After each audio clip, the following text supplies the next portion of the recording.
Good afternoon and welcome to another edition of Ask Mathis. I'm your host, Reginald Mathis, and rocking with me is my brother, Stefan. No Teddy T. No Teddy T, but it's all good. It's just you and me, good brother. How's it going?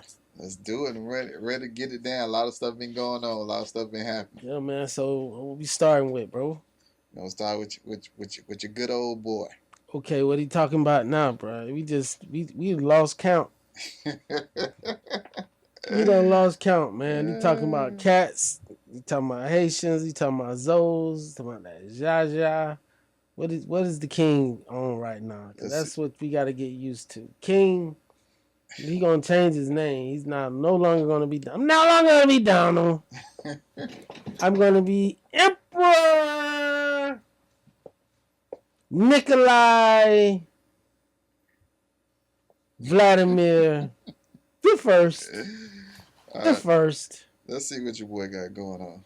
No doubt I love this land. God bless the USA.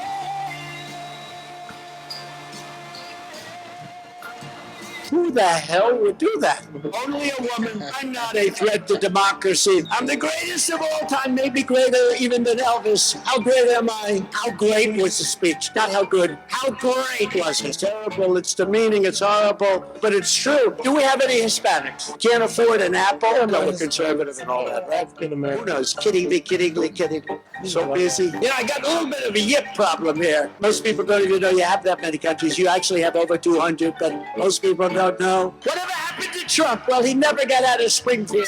Got to do what I got to do. Shouldn't call people animals. That's all of that, man. What's up with all of that, man? That's just reminding my folks, man, of what we have, whether or not he missed a step. Is this Jordan with the 4-5? It is not Jordan with the 2-3. He said he coming back even stronger this time. It's Jordan with the 4-5. That's a double entendre because he was the 45th president.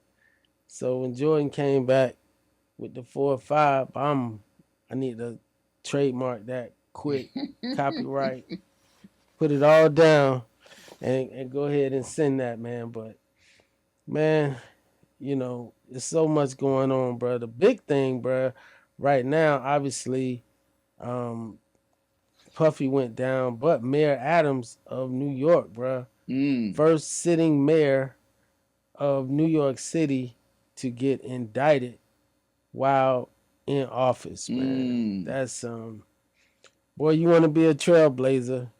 There you go. And supposedly the indictment was unsealed, and that particular indictment, is going all the way back to 2017, talking about pay for play. They talking about, you know, taking illegal contributions from Turkey. So man, I've heard when he stopped playing to the federal government, letting the immigrants in and stuff like that. I heard that's when his head went on the chopping block. well, whatever the case may be, he's saying it's a witch hunt.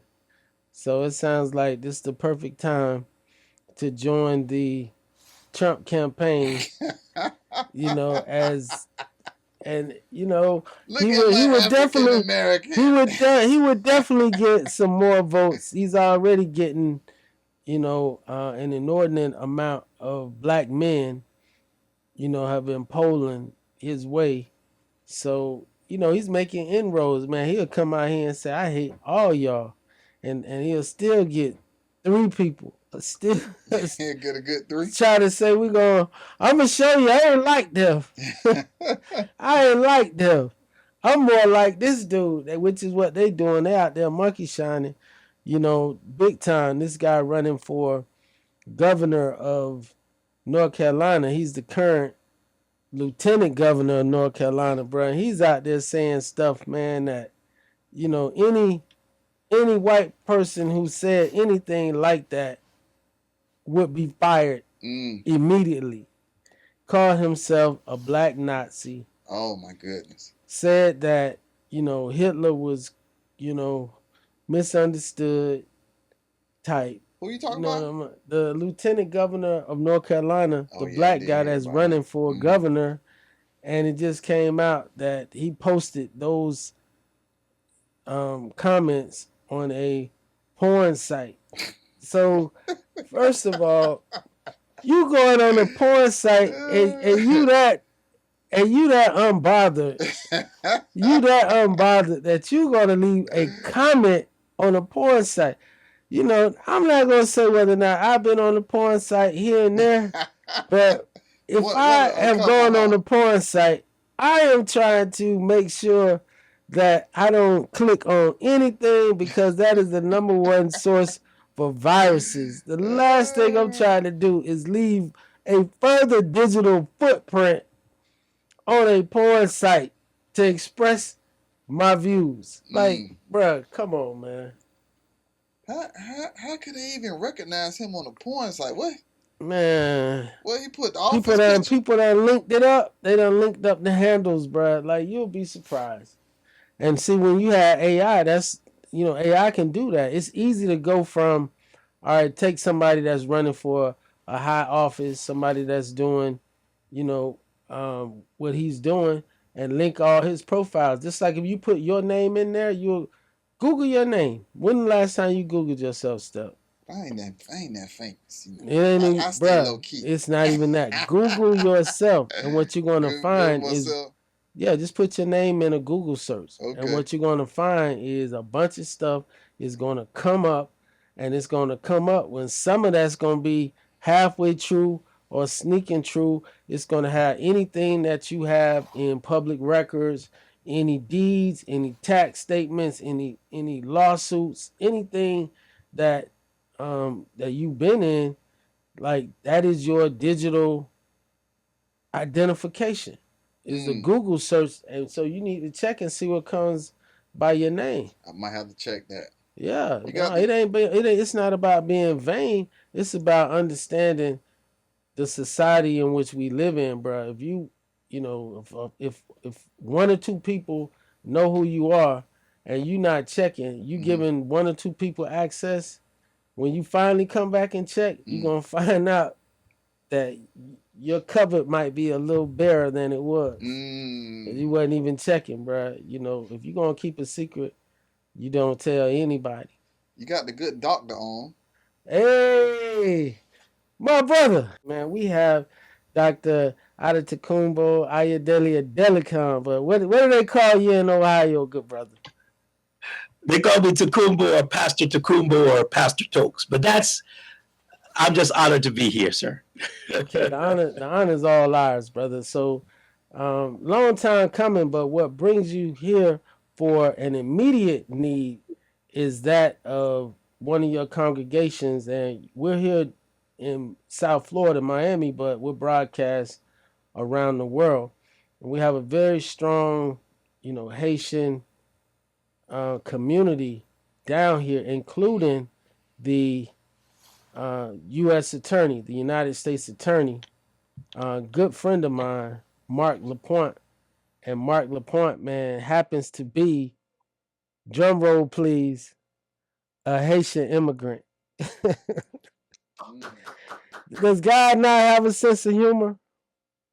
I'm telling you. I'm So that's telling you. that's why he and our Governor Ron DeSanctimonious, is, running around saying we're gonna have the state investigate the second attempted assassination of Trump because it's in the hands of U.S. attorneys, the same agency who's currently prosecuting him, in these various January 6th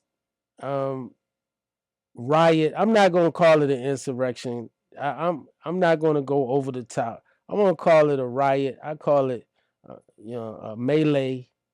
But I'm not going to call it an insurrection. Insurrection, it would have been a lot more people dying in the street. So I think all sides need to chill a bit with the rhetoric because words matter. And Pastor Takumbo, you're here because you can tell our audience specifically about the power of words? Yes. So unfortunately, we live in a time, a moment, a period in which there is not just the scourge of alternative truths, but, if you will, a sort of addiction to uh, poor thinking and therefore uh, hackneyed and feverish and thin conversation. And so words have the power to shape reality, as we know, to form and to deform, to form, to reform, and to deform. In Springfield, we are navigating the fracturing of what was already a threadbare existence, but hopeful existence. The insertion of toxic language into our national vocabulary and communal theater has sought to divide and to mischaracterize the city. But on a more lethal level, on a more poisonous level, this kind of linguistic poison has drawn from perhaps some of the most virulent and vicious, bestial, and barbaric sections of the American psyche. The attempt to recharacterize a people made in the image of God, that is, people of black skin, in a manner in which depersonalizes and decivilizes them, draws from a period in American history in which people of black skin were seen not just as less than human, but as linked to some of the most nefarious, evil, and savage-like peoples around the world. There's a fetishism at play here, right? This need to fetishize blackness and to remake it in the image of white supremacist language and culture. If I may add, the language is at play not just in terms of it was deployed. I would argue against some of my colleagues, not just in the context of the current American political climate linked to immigration, linked to who has the right to subscribe to the grammar, the lineage, the protocols of American society. But I think there's something else at play, and I think it's what I call antecedent or forebear for something even more vicious and pernicious that's around the corner. So I think that there's dog whistling, but I think we have to read this as not just a singular outlier of a moment, but as predecessor to a greater plan to dig up some of the protocols and procedures that laid the foundation of America and to create at least two societies. But I'll leave it there. Well, you left a lot. That's a heck of an introduction, Doctor. And there are a few things, that I like to touch on based on what you said. Because when you want to, or if you find a need to dehumanize an individual, what I find is that although the ultimate recipient is that of white supremacy, it also preys upon the victims themselves, because what they have spawned are folks out there actually saying, well, I heard that about Haitians too. And the interesting thing is that growing up in South Florida, there was an influx, a large influx of Haitians who came in the early 1980s, and they were looked upon as other. They was looked upon as different, and every joke, they were the butt of every joke within the black community, within the so-called African American community. Haitians were looked at as others, as less thans, and to be a part of this supremacy, where it's like you're not even understanding, or certainly we did not understand Toussaint Louverture and, you know, Haiti being the first independent nation in this diaspora, and how we're related. We were quick to buy into the stereotypes. But one thing, after decades, the community in South Florida certainly saw, how Haitians are winning. Haitians are winning. Excellent. Politically, economically, yes, socially. What they did is they came in like any other immigrant community. Anyone who immigrates to this nation, it's a choice that they're making. And that choice that they're making is to live what they perceive as a better life than what they left. And so they don't mind coming in, putting their head down and doing the work, and doing a lot of the work that other folks, as they've been here and assimilated into the culture, all of a sudden feel like that work is beneath them, And there were other times, whether it was the Irish, whether it was the Italians, that is a part of American society where, you get on that ladder, but it's when you come back to this, and all of a sudden, okay, all this wealth accumulated by Haitians, all this, absolutely, all these accolades that they've built and developed and done, we can still come back to this old playbook and throw out Haitians eating cats, and we're talking about it for 2 weeks. But with those words, we aren't merely talking about it. You're going through it. And what does that mean as far as being boots on the ground with, all this stuff? People are talking about Springfield. I think the only Springfield I ever heard of was probably a name on The Simpsons. Spring something. But I never even heard of Springfield, Ohio. Now everybody talking about it every day. So tell us about Springfield, Ohio, and your community and your church, and what the needs are as it relates to what's in the news today. Thank you so much. So I'm not sure I gave you my props in the beginning. I really appreciate this space. I appreciate the genius and wisdom and brilliance that is displayed on this space. So I thank you for the opportunity. I would like to say that there is a bit of political mendacity taking place. That in fact, what happened was not just the manufacturing and propagation of alternative truth, but it was a cut and paste. That there was an incident that happened on the other side of the state with someone who was not from Haiti, who allegedly has some mental issues. The lady from that Haiti? Story was repropagated and brought and put and used to stigmatize and demonize brothers and sisters from the island of Haiti. But in a way, to your point, and I think this is what you're asking, good doctor, that the stone that has been rejected has become the chief cornerstone.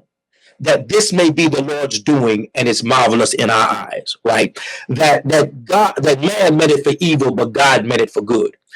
Because, and I think you're sort of telegraphing this, that the worst people that you can pick on, right, in terms of modernity, people of darker skin, will be people from the great Republic of Haiti. Why? Because you're talking about historical, corporate resilience. You're talking about a people, right, that opened up the doors for freedom, from modern peoples across the world, whether they be of darker skin or whiter skin, right? You're talking about a people that are used to coming up the rough side of the mountain. You're talking about people that are used to turning, right, making a dollar out of 15 cents. Anecdotally, but empirically, we've identified 5 areas that Springfield has been blessed because of the infusion of, of Haitian families into our area. First, uh, through in terms of spiritual capital, they have brought a degree of resilience, light, and joy to the area. And moral capital. You would appreciate this. They have tremendous respect for the police, for social services, and for the rule of law. This is their legacy. This is their identity. That's not being reported, right? I don't need to tell you the intellectual brilliance, not just in terms of the professions, but the ability to solve problems, right? To merge fine theology or fine philosophy and folk theology together. So you can have somebody who's a social worker, right? Who's also serving as a liaison to the community and a farmer. You can have somebody who's a doctor and a lawyer at the same time and a community organizer.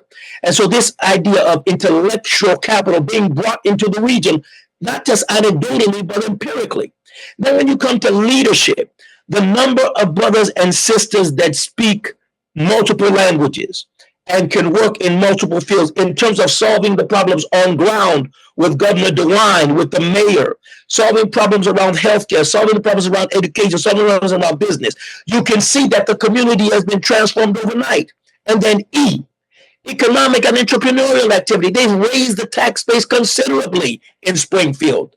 They have infused energy, not just in terms of mom and pop businesses, but even corporate entities like Walgreens and McDonald's and so on and so forth. So when you look at it, it does turn, it makes us laugh when we want to cry, right? It spells the word smile. Spiritual capital S, moral capital, right? M, intellectual capital I, leadership capital L, and economic capital. The fact of the matter is that where the church is, South Limestone Sprite, where we do a lot of our ministry, the number of Euro-Americans and Asian Americans that have come in within the last 2 to 3 weeks to pour more resources in needs to be reported. You're talking about people with a tremendous amount of resilience, resourcefulness, ability to build relationships. So it's almost like the more you press them down, the more they overcome. And so I think that's what you're accenting, and we have sheer evidence about that. The appeal would be that we probably need to build more and more capacity. We need more translators, more interpreters. We're in home building projects. We're looking for more land. And so we're making an appeal to America. We're making an appeal to people that believe in the cause to help us build peace, but also build entire communities where human flourishing can take place. In many ways, right? You're talking about folk that are much more, quote unquote, American than a lot of people because they believe in the American dream and they know how to, again, I would say, make a dollar out of 50 cents on the ground, boots on the ground, to use your language, my brother. This is what's happening. This is the other part. What I would say, this is the real narrative. This is the real narrative. And the governor and other folk who are looking at these things, quote unquote, objectively, are making acknowledgement of this. In fact, the head public safety officer of the state in a semi-public meeting that I was a part of said, it is quite clear that there's sheer respect for rule of law. So there's no criminal behavior taking place, right? There's no uncivil behavior taking place. The question is, how do we improve one thing above everything else? Our capacity to drive and negotiate the driving protocols of American society. That's where we try to put our emphasis. It's not that people are intentionally trying to break the law. It's that the people just have different styles of driving based on where they may have come from in certain parts of the world. And that's not new to people from Haiti. Understood. So you're being very diplomatic, which I guess is a good thing. I guess is a good thing. Now, J.D. Vance, he is the senator from Ohio. Yes, sir. So he would be considered an authority. You know, he's someone that's representing the interests of these constituents.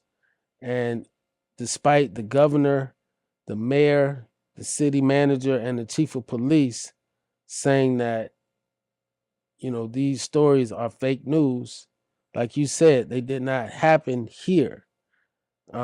everything about here has been debunked. Don't you feel they owe it to everyone that is listening to them to speak the truth? They've advised that they were coming to the area. You know, they haven't come yet. So are they helping the situation? Are they hindering the situation? Are they motivating the people? Like, what's your take on, what you're getting from the senator from Ohio? Linguistic bestiality is what he's peddling in, right? My And right, this is psychological terrorism, right? We are quite familiar with this, right? Man, that's interesting. And this young man not only is married to an immigrant, who is not in the Judeo-Christian mode. I believe she's a Sikh, or if not Hindu. But despite that, and having a trans friend, in law school, individual by the name of Nelson, it seems like he has no issue pushing whatever agenda. He came in, he sold out his, hometown where he grew up, Absolutely. the people he Absolutely. grew up with Absolutely. the hillbilly elegy, and basically profited from disparaging the people who made him who he is. Absolutely. And then to go off to, Ivy League school rather than, taking that and bringing it back to the people to, to help them.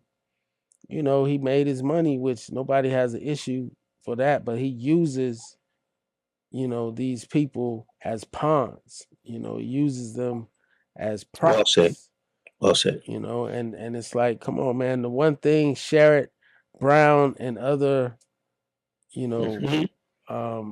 representatives and senators from Ohio is that Ohio is a pretty, I would say, moderate place. It's now leaning conservative, but it's a moderate place. It's middle America, very proud blue collar world.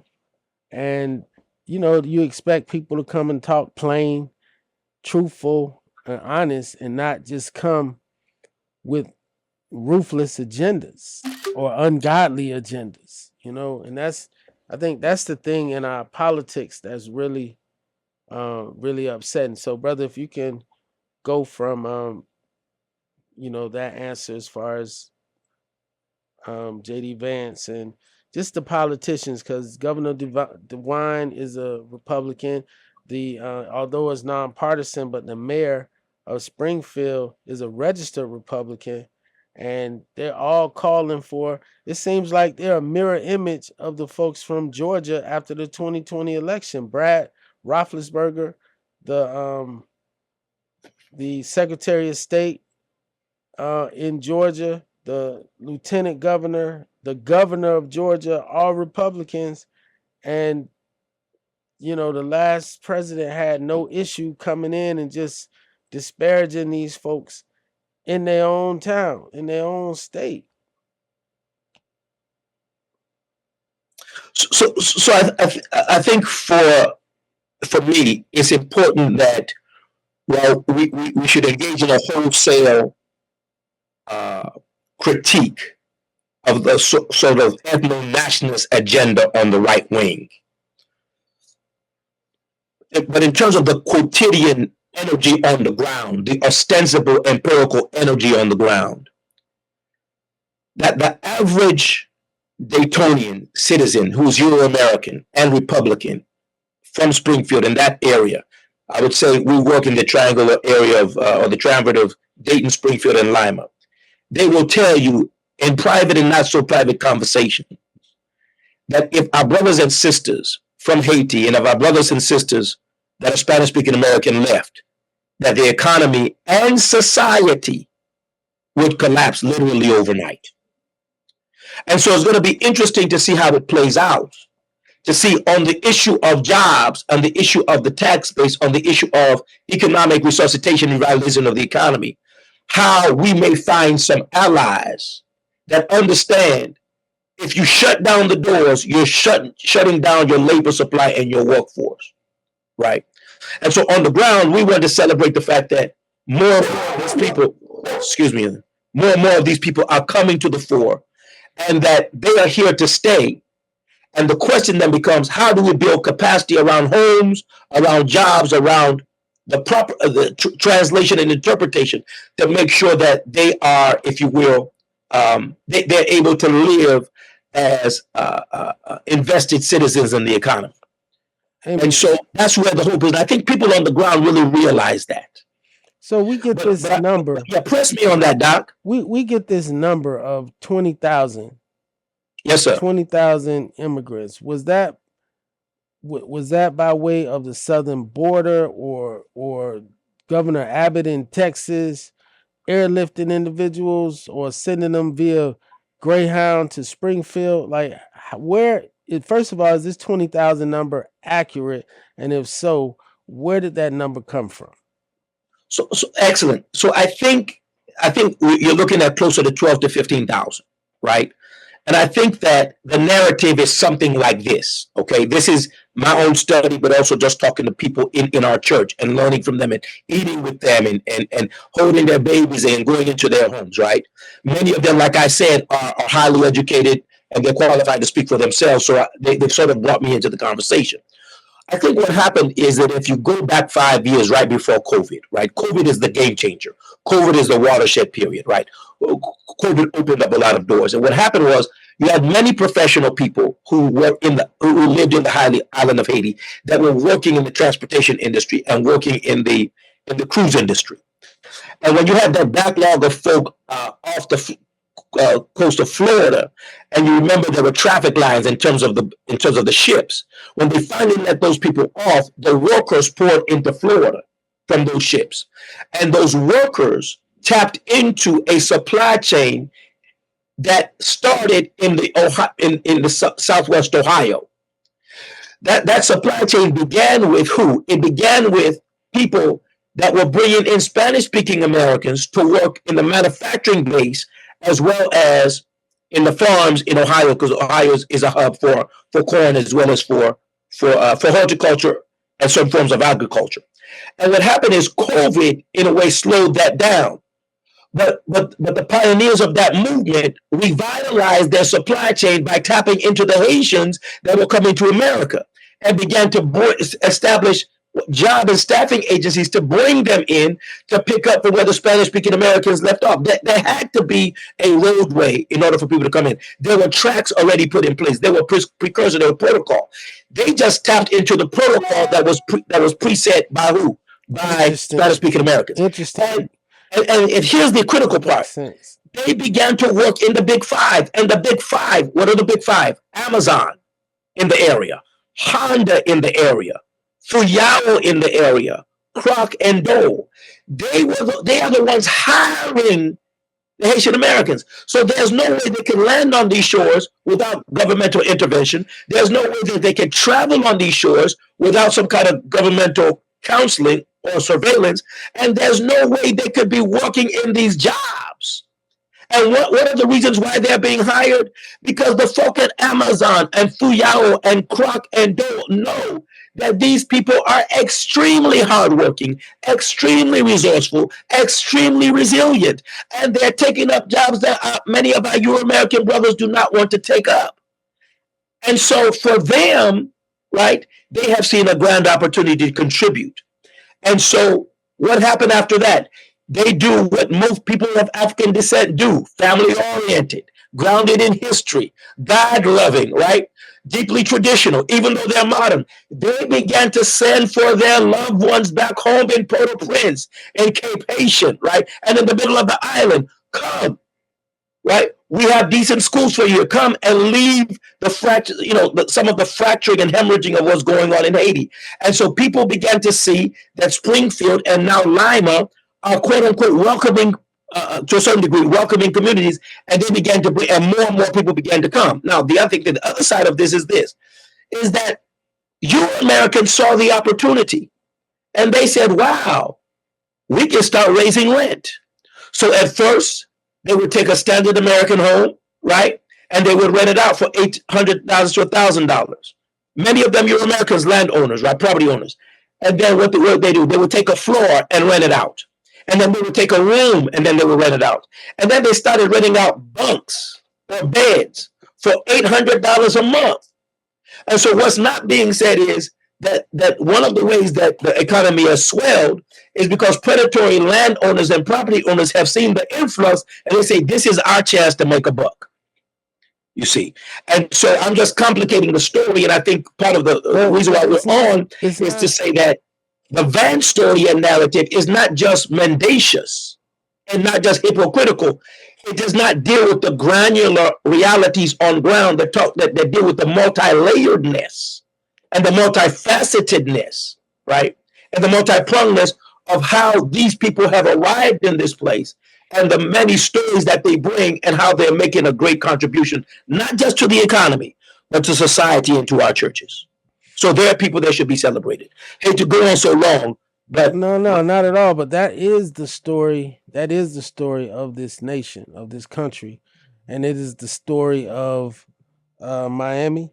It is the there you go. the story because when you talk about Miami, it was Henry Flagler and the railroad, which in building a railroad on the east coast of Florida, from Jacksonville and bringing it all the way down to Miami, all the towns developed from the railroad and all the workers. It was primarily black workers who were advertising. This is again way before the internet, way before many of the communication means that are used now, that they were advertising in the papers and they were advertising all over, saying to get out of this situation because a large number of folks were still caught up in the agrarian economy,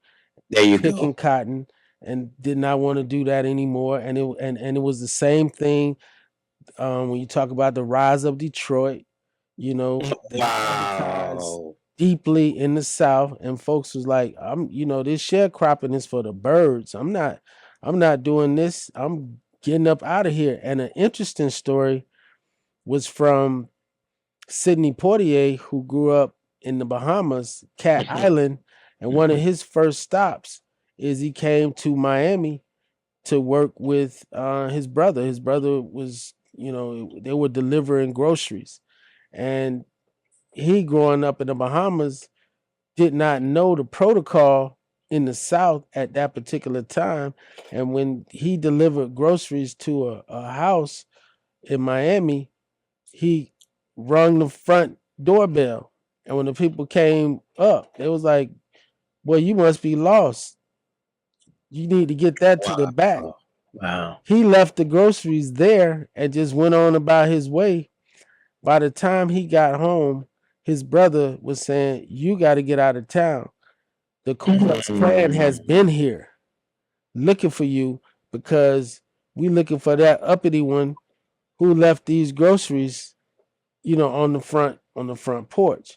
So that is the story of America. That is what it is. There you go. You go and you advertise wherever it is where there's a supply of workers, because at the end of the day, you call it capitalism if you want, but capitalism, which America is the father of it, is dependent and reliant on a cheap, large labor force. Absolutely. And I tell people, even with slavery was not without cost.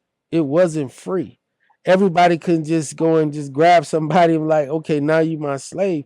Like, you had to provide medical, you had to provide housing, you had to provide clothes, and it was certainly in horrible conditions, but there were costs affiliated and associated, with it. So, okay, you abolish it and you outlaw it, but you go to sharecropping, or you create this prison industrial complex where you start making small offenses like trespass 2-3 years on the work camp so you can go work the same plantation that y'all used to work, but now you're doing it under a sentence.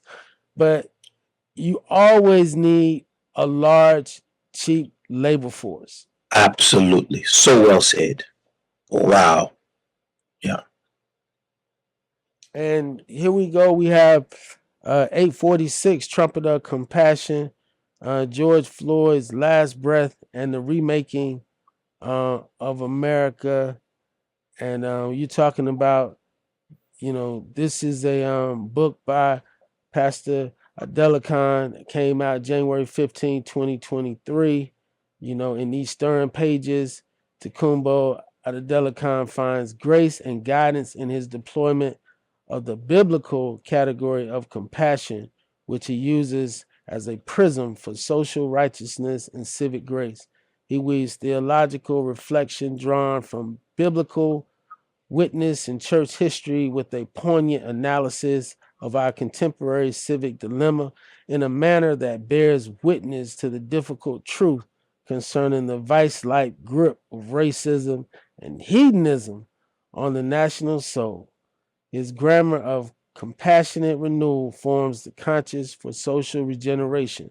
A faithful reading of compassion can go beyond religious platitudes and political truisms and be deployed as an instrument for societal detraumatization and cultural healing. Amen. Amen, good brother. Amen. How long did it take you? And you read that better than I wrote it.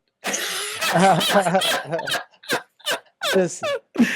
You read that better than it was written, man. This is the joy. It's a joy, dog. Stories. I could give y'all some stories, but we'll say that for another time.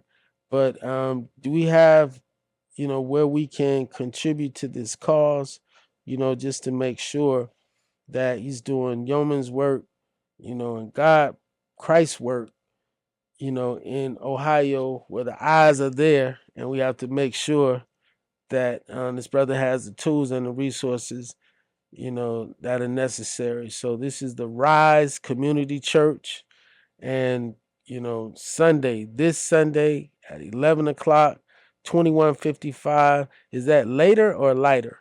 Lighter road. Lighter road. Miamisburg. What? Miamisburg?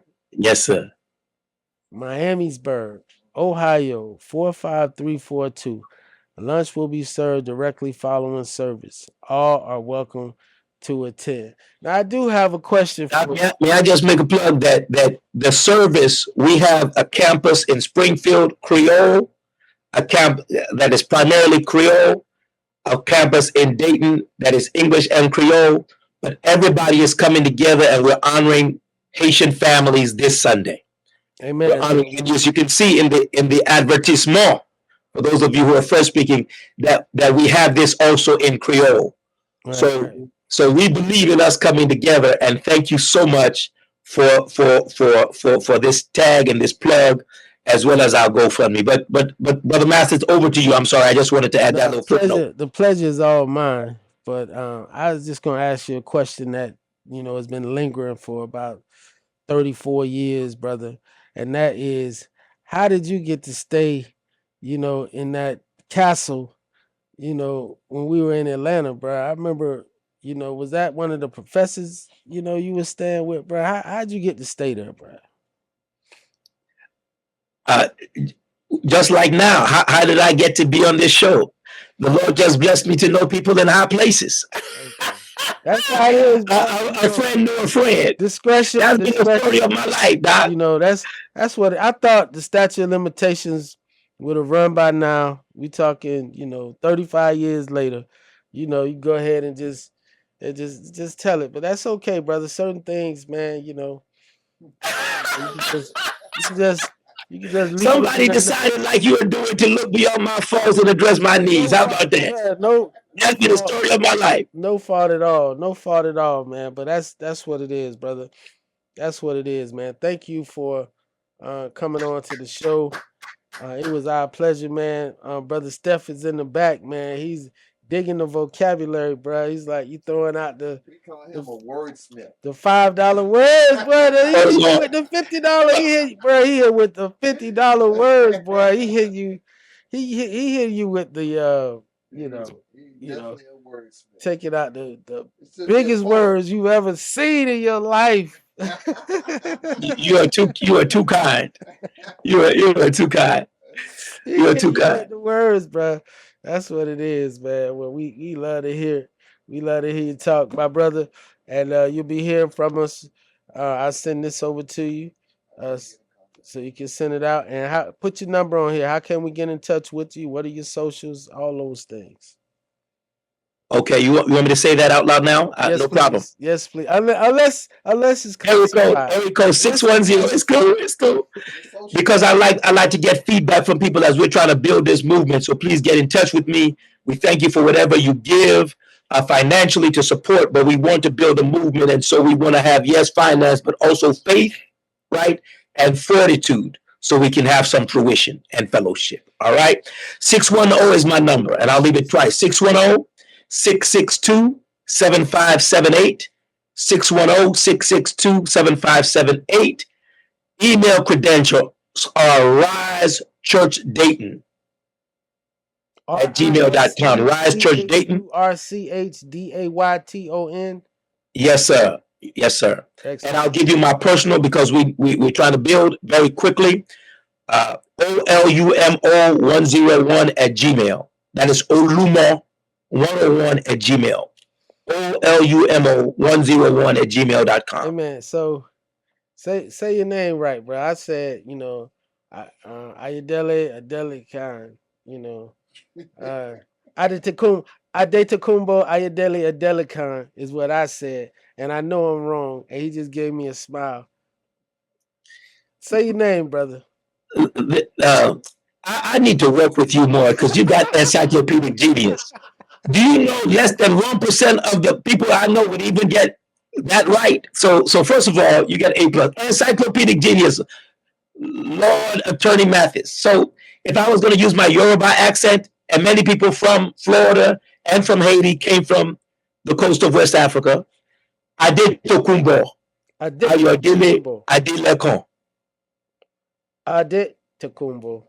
Adetokumbo. Ayodele Adelekon. Báwo ni? That's our Yoruba way of saying what's happening. And if I was going to speak Creole, I'd say Sakpase. Then you say Labule. That's what it is. Salute. Love, brother. Salute. All right. God bless you. Yes, thank you so much. Yes, indeed. To your sound engineer, to the studio folk, God, thank you for the opportunity. Y'all have a great one. Peace. All right. Bye-bye. Yeah, man. So that's the great doctor. So you going to hit some Diddy stuff, man? You going to take us out with some Diddy and the all-white, boy? Come on, Steph. Tell us about the all-white parties. I know you done had to film some of them, bro. Are you still okay? All right. Sworn to secrecy. Let's see what Diddy talking about.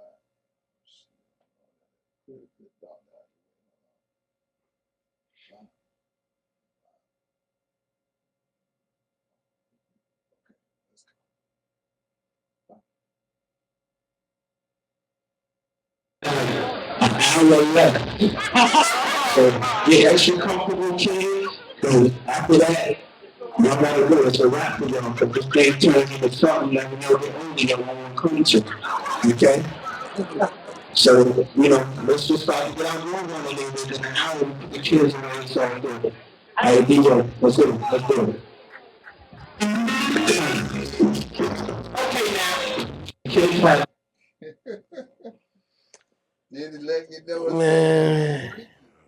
Man, I guess anything he says now, you're gonna put in that context, man. I think he's gonna get off.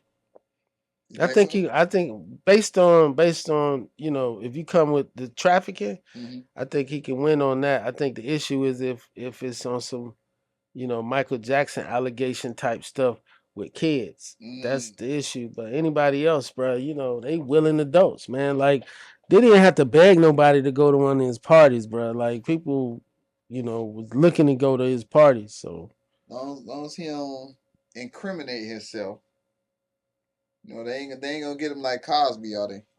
Hey, but that's gonna be the issue there. That's gonna be the issue. Oh man, since we on that though, check this. Can you play all these? Yeah, the cartoon. Oh, the cartoon. Okay. Yeah, can you play all these, man? We can give them we can give our fellas, a little something to, and something to laugh about, man. But you're gonna have to flip them because Okay. it's like 3 different ones. Alright. Usher. Brought you a present. He's my new protege, Justin Bieber. Sing it for him, Justin.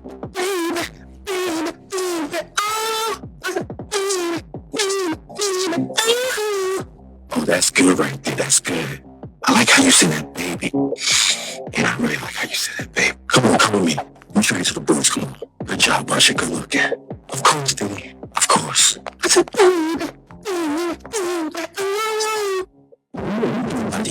calm down, calm down. I got the hottest, young, sensual piece of white chocolate right here. This is a little chocolate. What is there, Mr. Diddy? Take that, take that. Hey, Diddy, I brought you. I mean, is that the future of Hollywood? But shit, great. You made it, man. And you know I couldn't miss a Diddy party. I'm happy to see you. And you looking good, man. You looking good. You're looking real good. I mean, you're looking real good. I bet you need security just to keep them girls off you, right? See what they like about you. Oh, I got some good news for you, too. You're a lock for the Spider-Man role. First black Spider-Man by Shed Gray. How that sound, man? Oh, man, good looking out. Yeah. So tonight is a celebration of you, man. Of course. Yeah, drink up, drink up. Wait, remind me, Paul.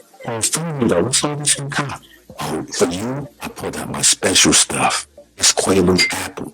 Oh, okay. Yeah, the new Quaalude flavor, huh? Wait, what's a Quaalude? Drink up, come on here. Okay, all right, let me. There you go. Drink up. Yeah.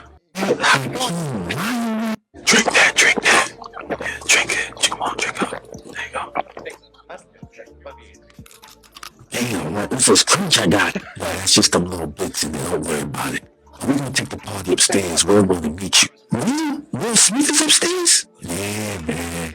Yo, this gonna be a great night. Yeah, man, my head's spinning a little bit, man. What was in this? Let me introduce you to him. Come on. What are we gonna be doing upstairs?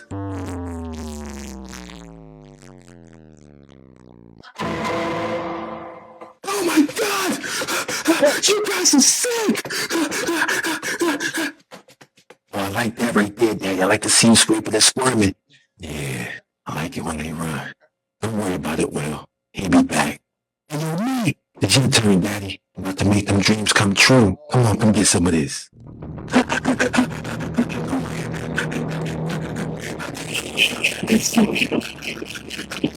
that, drink that. Yeah, drink it. Come on, drink up. There you go. 1,000 pounds of baby oil. I need you, GT. You're slick. We're going down for this. You want to drop everything. You need you at the station right now. They got Diddy. Diddy, don't worry. We're going to get you out there, I promise.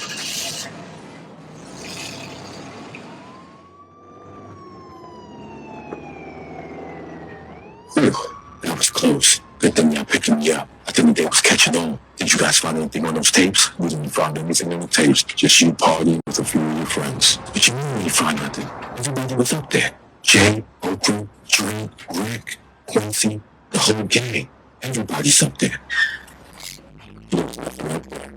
Nothing at all. You know what I have to do to Jay to get some of those tapes, man? I got y'all everything. Listen, listen.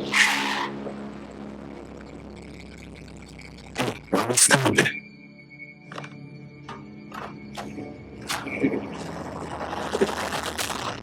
1,000 pounds of baby. Without Jay, you know I was trying to call you, Jay. I've been trying to call you, man. So you a snitch now? Come on. Nah. It ain't like that. What you thought this was? You thought you was gonna get one over on me? You thought you was gonna get me in trouble? I am the feds, man. It ain't like that. I was trying to get us on the same page, Jay. But you wasn't picking up the phone. Nah, I ain't picking up the phone because I knew that you was on this. Jay.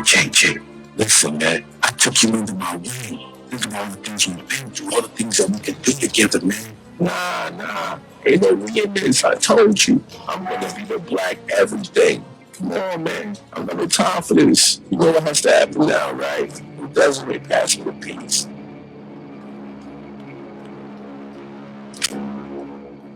Thank you. Split the run though, didn't you? You had fun. G, please, G. Please. You see, I just snubbed Wayne for the Super Bowl. Now I gotta snub you. G, you can't do it. If you want me, it's all gonna be on you. The people gonna know you did it. Oh, we got that condo. Don't worry about it. Come here.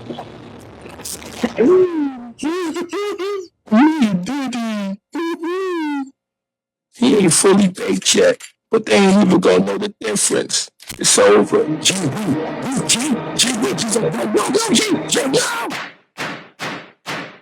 How do you plead, Mr. Combs? Guilty. Sorry about that, sir. My client actually pleads not guilty. Yeah, not guilty. Wow. There you go. Where you find them at? Hey man, I just figured it'd be good for the show, man. You know, I like, give a little laugh, man. But appreciate everybody rocking with us, man. The Dolphins play Monday. I'm hoping they start Huntley, bro. Cause your boy Skyler, 3 years, bro. This the best you could do? No, man. So we Huntley going for him, man. I've been watching the WNBA doing their playoffs, and then we got to talk about the Yo Gotti trial coming up, bro. That's I sent you some clips on that, bro. They in there saying they did it for 100,000. Say Yeah, Big Jook, 100. Gotti's brother, paid him. Said he paid 50,000 for his first lawyer, but he said, but I ain't signed the jacket. He never represent me. But Think it's gonna be some get back at Gotti? I mean, Buddy's sitting there saying that they paid it, and that CMG paid the lawyer fee. So the get back, Memphis already on fire. They already on fire. So I don't think They said, what was the purpose of it all? 100,000. Why? Why they wanted Dolph gone? Bro, because Dolph and Gotti been beefing. Y'all, Dolph and Gotti been beefing. Remember, Gotti is the CEO of CMG. So that's Glorilla, and that's Moneybag Yo. So Moneybag Yo sound just like Gotti. You can't have a Yo Gotti and a Moneybag Yo from the same city. That's like Avant and R. Kelly. You know what I mean? Having the same manager, like it ain't gonna work. It ain't gonna work. Wax out the competition. It ain't gonna work. And I hear it goes back, to some before stuff. You know what I'm saying? They had, stuff going on out there, in the streets. But who knows, but I know the buddy that's in there, I know he's sick right now. He gotta come to court every day and hear everybody talking about what you did, who you did, what you ate that day.